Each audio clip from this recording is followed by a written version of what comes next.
All right, everyone. The indie comic reviews keep on coming. Now I'm looking at Grimm Fairy Tales 2019 Giant Size. And we have on the cover a very attractive woman. And I love very attractive women. And that's good news for me because this comic is full of them. For the most part, the cover is absolutely what you're going to find inside. The artwork on the cover is the same style. And so we have the same artistic team, which is good.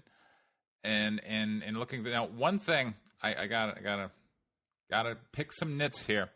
I would have liked for them to have kind of a different numbering system, or at least story enumerating system, because Grimm Fairy Tales 2019 Giant Size. I'm looking at this, I'm thinking, okay, this is where our story starts. But if you start reading into it, it turns out this is actually a continuation of 2019 Grimm Fairy Tale Annual, which is very similar in title. So this story is a continuation of that. And so we're kind of picking up here in the middle with this woman who's traipsing around Antarctica practically naked, which is exactly how you probably should be exploring Antarctica if you're a woman who is that attractive.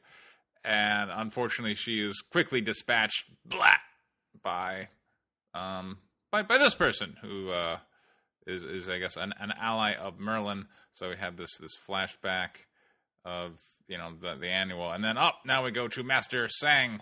All right, so he seems to be one of our main characters. We're going to spend a lot of time with him. One thing about this story, it jumps around a lot. There's kind of this overarching plot by Merlin, the villain, to do bad things, and so we go to a lot of different places, and we have a lot of different people opposing the bad thing. And at some point, it's kind of bewildering, particularly because there are a lot of kind of scantily clad women who are opposing Merlin's plan, and they all kind of blend together. After a while, you're like, which really attractive, shapely, scantily clad woman is that? And what's her name? And what's her backstory? Well, and after a while, you're just like, who cares? It's boobs. So, all right. So we got Master Sang here, who's being pinned by a very attractive, scantily clad woman and a dragon. And then we got Merlin, who's like, well, that seems to be the main person opposing me. I guess they are dispatched. They're being pinned by the dragon and all. All right, peace out. I'm off. Surely nothing bad will come of me leaving this scene early. Like all villains seem to say. The villains need to go to some kind of academy to learn to not make these blunders, because that's a classic boo-boo right there. So Merlin leaves early, and then we have Morgan, the mistress of the dragon, who's attempting to kill Sang, and then Sky, who I'm guessing may be the woman from the cover, except she has black hair.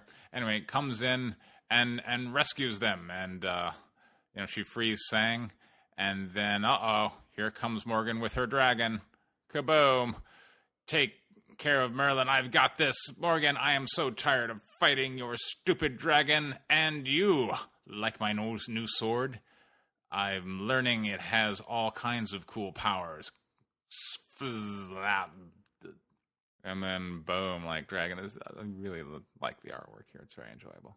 And then dragon kind of folds up into a ball of flame. And then I guess Sky is coming down on Morgan and is like, now that is a new trick. I'm kind of learning on the fly. I wonder what else this blade is going to do to you. I couldn't help but like hear that kind of like a porn tone, like a,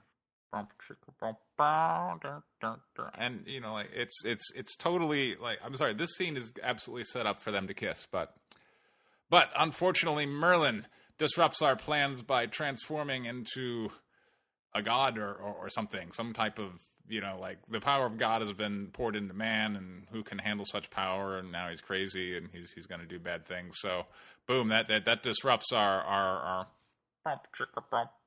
scene, and then so this kind of sets off this big plot, and now we go to London, where we've got Tree Person, who presumably is under the control of the Green Knight, who seems like the Green Knight is a bad person. And one thing about this story, you get introduced to a lot of characters, and it's like, oh, it's the King of Cups and the whatever, and I'm like, I guess this person is a good or a bad person. But all right, so we got the Green Knight, who historically the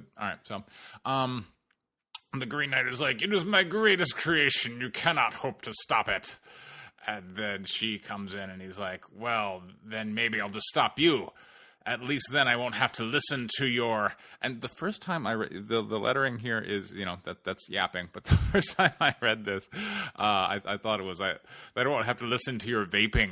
And then the Green Knight took on like a whole different thing. I can imagine the Green Knight being... So, man, the trees are marching. That's my best creation right there. He's tearing London up, dude. And... yeah, the story the story does throw a lot of plot at you, and it's more about the action. Like the plot is just there to connect these various action scenes with like the big whiz bang graphics and the scantily clad women.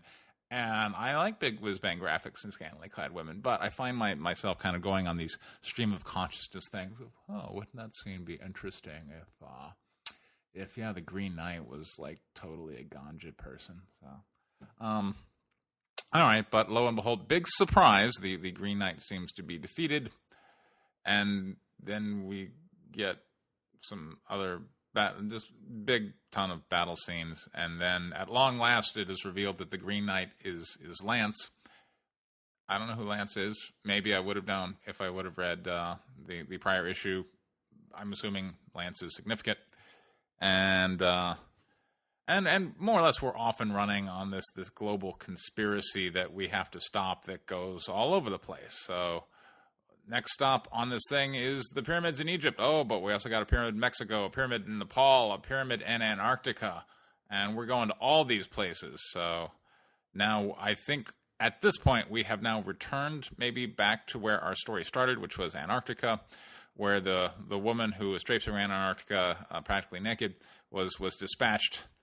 And now we are entering the pyramid, except then we shift from Antarctica to Cairo, presumably on a cliffhanger.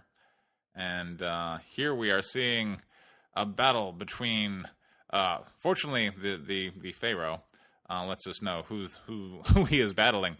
I know exactly who you are, Robin, just as I know that you're no match for the power of the King and Queen of Cups. And just looking at this...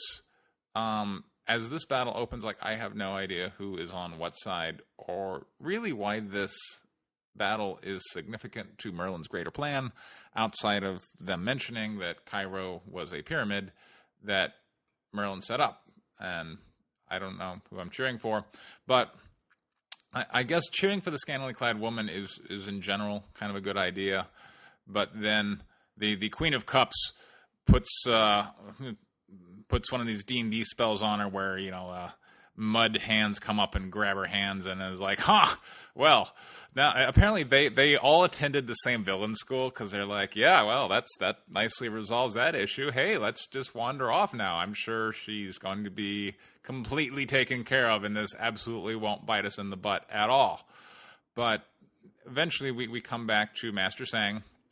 As Merlin is doing his Merlin-y stuff. Merlin goes to Stonehenge and is doing things there, and finally we're back with Sang, who's briefing this woman who flies in, and I guess that's Sky again from the dragon scene, and Sang is explaining to Sky that Sky asks, so how are we going to stop him? We cannot. We can only hope that he stops himself.